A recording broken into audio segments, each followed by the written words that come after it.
and to the republic for which it stands, one nation, under God, indivisible, with liberty and justice for all. I was trucking up the highway, minding my own lane, with some dude in a Prius went and flipped me off. Guess my redneck hit him wrong. Seems like everyone these days is a ticking time bomb full of hate for folks like me who don't agree and ain't ever gonna change. And it gets me thinking, leave this long-haired country boy. Hey everybody, this is Jon Marietta, and you're back to my radio show / podcast. I want to thank everybody for tuning in. I really appreciate it. If you want to become a sponsor, just jump on in and get a hold of me. There's lots of ways to get a hold of me, but go to jonmarietta.com, be the easiest way, or go to Marietta Broadcasting, and we're moving forward. I want to thank all the people that are listening, and it really humbles me when I see the amount of views I'm getting. And we're trying to keep this thing going. And don't forget, we're going to, starting next week, we're going to try to do 3 short segments every Monday, Wednesday, Sunday. It's going to be called Coffee with the Hillbilly, and we're going to talk about some of the local issues. We're going to also talk about some of the issues that are going around the nation. I want to start out with this, though, today. Sleep of a laboring man is sweet, whether he eats little or much, but the abundance of the rich will not suffer him to sleep. That's Ecclesiastes. And I just wanted to throw that out because I always like to start out everything with a Bible verse. I have Mike Maat with me today. He's been an economist in President Bush's administration. And we're going to let him introduce himself a little bit. Go ahead, Mike. Tell us a little bit about you. Jon, it's great to be with you again. I'm sorry that you've gone to a video format. I am not the charm and good looks guest. So, I'm one of those guys who is built for radio, but it's great to be with you. Congratulations on such a fun video format. And I'm looking forward to talking about whatever you in Pennsylvania want to talk about. Well, one of the things, go ahead.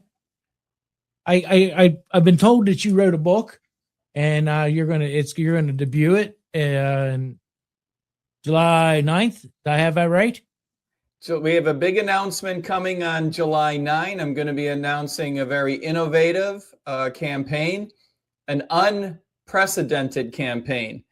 This is a national Republican campaign that's never been tried before. I'm not announcing that I'm running for president. You don't have to worry about that. But it's going to be a lot of fun. And I would join everyone to pay a little bit of attention to what the next couple of years are going to be like once we announce this bad boy. We're going to be announcing it at Freedom Fest, July 9 in Vegas. If anyone wants to attend, reach out to me. I can get you a discount on attending. And I would hope for a conversation there. I'll be on the main stage making the announcement. We're going to have a breakout session talking about the campaign. I'll be exhibiting there. Freedom Fest is one of those things that's a lot of fun. So maybe some of your listeners and viewers will join us there. Well, see, listeners and people watching in, he's doing his best to tempt me. I can tell. Look at that face. He's grinning. He's cheesing like a Chessy cat. But he's doing his best to tempt me. I told him I didn't know if I could fly to Vegas, but then he told me that there was a lot of yellow airplanes that maybe I'd be able to afford to buy one and fly out myself. So we'll see how that works out. Yeah, I don't know if you can fly one of those, but things are so automated these days, Jon. I think you and I ought to be able to figure it out. You and I have done a lot harder things than figure out how to fly an old airplane. But anyways, we'll get back to that at another time. There's lots of things I like to talk about. One of the things that and you're from Virginia and all over, but in Pennsylvania here we have a tremendous gas tax, and it really infuriates me that our politicians and our political people have just used it. I mean, they've used it, abused it, and it's turned into a tax. Is there a real high gas tax in Virginia right now? John, any tax is a high tax to me. Okay. I don't know if you've heard this before. In the Libertarian Party, we used to have a saying. We used to say taxation is theft. And the reason we used to say this, do you know the reason why this expression exists? It's because taxation is theft. All right. So when someone tells me, oh, we're doing pretty good, our gas tax is only like 2 cents. That's a lot of money if it's your 2 cents, right? If it's my 2 cents, that's 2 cents too much. So our gas tax is a lot lower than, for example, California. But California, they pay something like 75 cents or something on a gallon of gas. No, just for state tax. Actually, our gas taxes, Pennsylvania's number one in the nation right now. Is that right? Yeah, we're 58.7 cents per gallon. That's too much. That's too much by about 58.7 cents. Yeah. So every time before that first drop hits the bottom of your empty tank, you're paying the state of Pennsylvania 58.7%. Now, we can presume that money goes to something useful, but I don't know that all of the money goes to something useful. We all agree that, we need roads and they need to be maintained, right? And the theory is that this gas tax goes into a state fund, and that is used to maintain the roads. The problem is that these numbers are all over the place. They're not even across states, which makes you wonder, why are some states like Pennsylvania so expensive? And why do these numbers change all the time? Why is it that politicians can't make up their mind? Why is it that this money is actually siphoned off in so many cases and used for other dopey things? One of the things I can tell you that happens here is, and it's going to happen in the state of Pennsylvania, they just passed a bloated budget. Of course, that isn't nothing new. That doesn't exactly make front page. Yeah, but one of the things that they've done is they've overran the amount of money that they're going to collect by $7 billion. So the taxes that are in place now can only support a budget of approximately $49 billion. Right. And we're talking about this like we're going to McDonald's and supersizing our French fries. But I mean, let's be real serious. You're supersizing how much you're going to spend. But their budget is $56.5 billion. So we're almost $7 billion behind before we get started. We tax in Pennsylvania. We tax you when you die.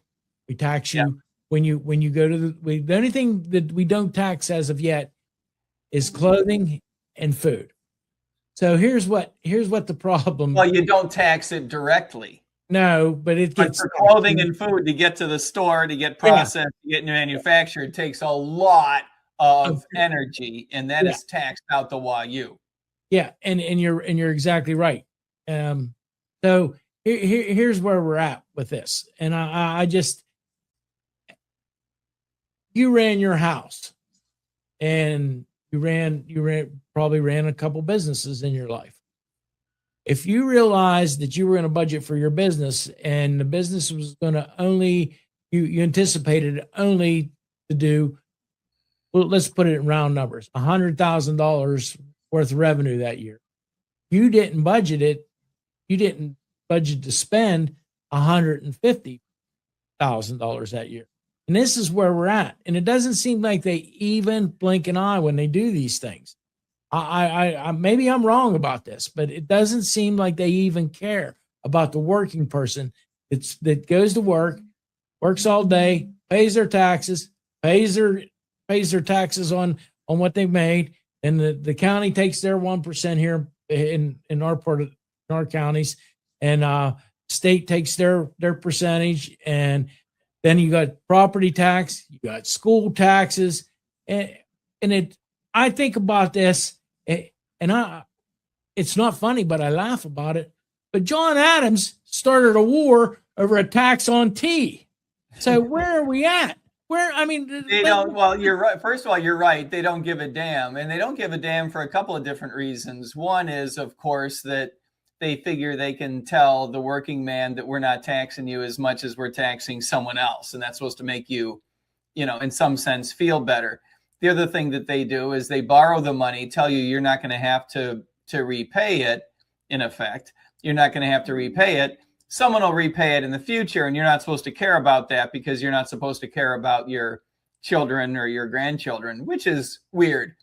I think that's always been a real ethical problem for politicians. This idea that borrowing the money is something that you can convince, you can try to convince, right, voters that doesn't affect them. It's going to be repaid in future generations, so don't worry about it. And when they borrow money to make up for the budget, they don't. They're saying that's not a tax, but it is a tax because of course it is. Because you're eventually going to have to repay it. Somebody's got to repay it in the form of interest. You can repay it in the form of refinancing. You can pay it bit by bit, but all of that money eventually gets repaid one way or another. At the federal level, a lot of the debt eventually gets turned into money when the Federal Reserve buys the debt and then just creates more money and taxes us in the form of inflation. States don't have the ability to do that, but they do continue to borrow money over and over again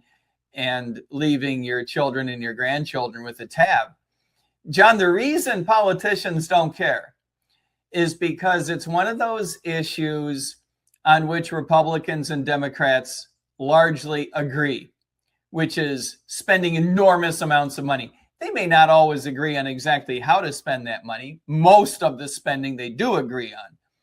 But because they agree on spending so much money, there's nothing to differentiate the politicians. And the only thing they want to talk about is what differentiates them, right? The only thing that's useful to a politician is divisiveness. So there's no incentive for them to, say, well, we're different from the Republicans, we're different from the Democrats. As long as everybody just keeps agreeing to spend tons of money, they can just keep rolling along and try to convince voters, don't worry about it. Look at all the great stuff we're giving you with this money. Yeah, look at all the great stuff they're giving us. That you're paying for. Yeah, we're paying for it, but I mean, it's it's never going to be Christmas. I'm telling you, that's just how I feel about it. So I don't know if that's a good saying. As we used to say, there's no such thing as a free lunch. Now, that doesn't mean we don't want a free lunch, but the saying is true. There's no such thing as a free lunch. So if we keep on doing what we're doing, we keep on going the way we are, no matter what. And we are. I mean, let's face it. I really believe that that the tariffs. I'm a fan of the tariffs, but because I feel like that if we impose enough tariffs on people, that maybe somebody will get off their backside and build whatever industry that particular country makes, and maybe we can make widgets here instead of making them over there. That's my theory on the tariffs. Well, that is how it's supposed to work. The problem is that we're already at 4% unemployment. We don't have the manpower to build new industries, out of whole cloth. It would mean giving up other jobs.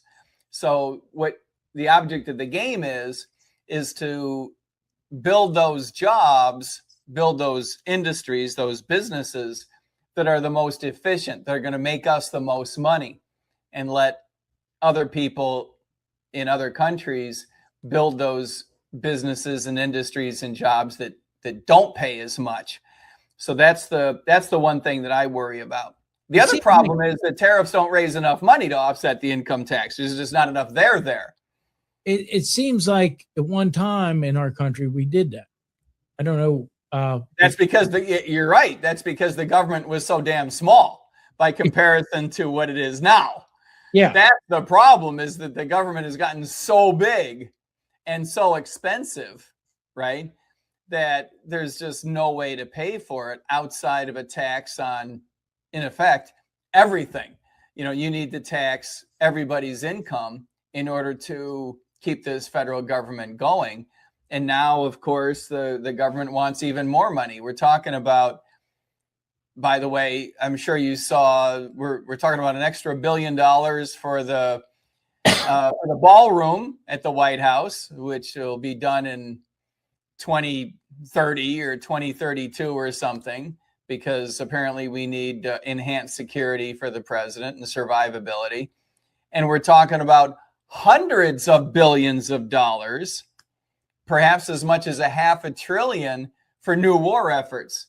So, this is money that doesn't add anything to our economy. It's just, stuff that we have to do.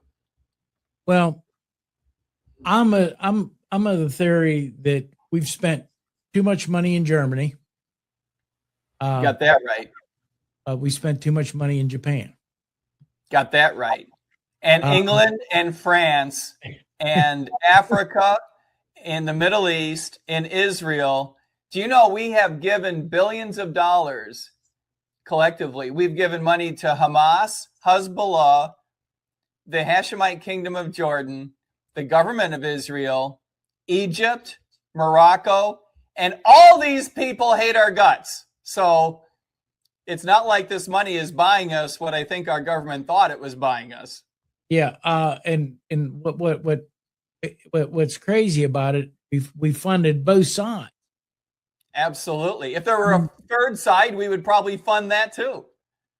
Well, we fund everybody, John. We fund everybody. And we're trillions and trillions of dollars in debt. Looks like we're approaching 40 trillion. We're getting close. We're getting close. Depends on how you define it. If you include everything, I think we're at 39 these days. But it does. We got to think about taking care of our own. And absolutely. I think President Trump is right about reducing our footprint in Europe. You may have seen that he's talking about pulling out not a large number of troops. I wish it were much larger, but he's talking about pulling out some troops from Germany, possibly pulling out troops from Italy. I wish this were not being done so intemperately. It's being done because people are mad at each other. I don't think that leads to the best outcomes. But this is something that not only the president has believed in for a long time, but I think a lot of us have believed for a long time, that we spend way too much money supporting European defense. And the truth of the matter is that at this point, NATO is dead. NATO is absolutely bygone, dead. Stick a fork in it. It's all but buried. No European nation should expect that the U.S. government is going to bail them out at this point. Every European government now needs to realize that the United States may or may not bail you out if it were to really hit the fan, but it's going to be based on our interests, not based on NATO. I think about the fuel all the time, the oil, and how we needed. I feel we needed to develop the Keystone Pipeline. That was my thing. I agree. That was a good idea. The shell oil that we would have got from there was almost mixing perfectly with the oil that we had here, and it was perfect to refine. And our refineries were set up for that. And now this is where the problem is. We don't have the heavy oil to refine to mix with our oil because it's not coming from the Middle East. Yeah, that pipeline looks like a really good idea now, doesn't it? Well, between the two of us, I know that we did. There was probably not one thing that we agreed on with the past administration. We might have been able to find something. He did like ice cream. But anyways, he liked ice cream. He did not like the idea of allowing Spirit Airlines to make up decisions for itself, like grown-ass adults, and merge with JetBlue. They said no to that, and now look where we are. Spirit was correct. They were in a tough spot, and now airplanes are for sale. You and I are going to buy one. We're going to fly to Vegas. Yeah. Well, okay. Well, we don't need to start that rumor because, but yeah. Okay. We might end up in Vegas before this is over with. I know you want me to come, but we'll see how this unfolds. The other thing that I really want to hit on today, we've done 20 minutes here, and two of us have grown somewhat of a repertoire between us. I believe that the Republican Liberty Caucus is going to be the movement that we have to get behind. And I know that you've been behind this, so I really want you to explain to people what this is about. I appreciate that. I agree with you, by the way. The Republican Liberty Caucus is an old caucus, started in the 90s, was begun by a bunch of liberty-minded Republicans. It is a small piece of the Republican Party, right? It is not outside of the Republican Party. It's a part of the Republican Party. The idea of the Republican Liberty Caucus is to support liberty-minded candidates, liberty-minded proposals moving through state houses, moving through Congress and the Senate. The Republican Liberty Caucus was a much bigger deal maybe a decade ago. I think a lot of folks will remember Ron Paul and the Ron Paul era. And I think one of the things that the Republican Liberty Caucus has not done a very good job of is starting chapters in states. In other words, it's been fairly strong and healthy at the national level, which is great, right? But it is a grassroots movement and has to do much better at building chapters in as many states as possible so that people can affect politics where it matters, which is more locally. State houses, what's going on in your county, what's going on in your town. So we've got about 15 states in which chapters are getting off the ground, just starting. We started one in Virginia. We're starting in 14 other places. We would like to start one in Pennsylvania. If there is someone out there listening and watching who would like to help me get a chapter off the ground in Pennsylvania, you reach out to me. You call me at the phone number that John's going to post. You can email me at mike@miketermott.com, which is tricky. You'd have to spell it right. And I can tell you, not only can we work together to get a chapter of the Republican Liberty Caucus off the ground, but I can throw in a yellow airplane that you can use to fly to Vegas to see our big announcement on July 9. That's as good. And I can get you a discount at Freedom Fest. That's as good a deal as you're going to get. I want to move forward with this. I got a lot on my plate right now, as you know, but as soon as we can get through this primary election, we're gonna start promoting the Liberty Caucus as much as we can. I've received the phone calls and I haven't made no promises yet, but we're gonna do what we can do to help you guys out. I think it's a great idea. And by the way, John, just to put a pin in it, what the caucus is all about is what we used to call the basics. As a long-term Republican myself, I started working for Republican politicians in 1992. The caucus is all about fiscal conservatism, constitutionalism, supporting free markets. It's about a less militaristically interventionist foreign policy. It's about protecting your medical freedom. It's the basics. And so if you're a long-term Republican, this ought to be your jam. If you're liberty-minded, this ought to be your jam. If you're a constitutionalist, welcome home to the Republican Liberty Caucus. Oh, Mike, is there anything else you'd like to say today, or anything else we need to hit on just a little bit before we call it a day? Those are the basics.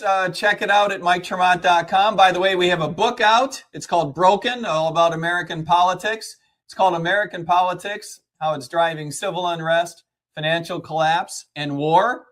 You can check it out on my website, MikeTremont.com. That's a collection of essays written by much smarter and better looking and charming people than me. I am only the editor, but it's a fantastic collection of the smartest thinking about modern politics and where we're going. Yeah, and I think politics is changing. I'm not going to tell you it's changing for the better, but I think there is a change on the horizon. I can see, like you say, the grassroots people, the patriots groups, they're growing. A lot of people are going to, they don't see that. But I can tell you, I do. I see it in the state of Pennsylvania. I see how people are being affected. And I think we need to get behind some of these things and do what we have to do to promote them and stand our ground. I mean, it's just like I said, Samuel Adams started a war over a 3% T-tax, or not 3%, but over a T-tax.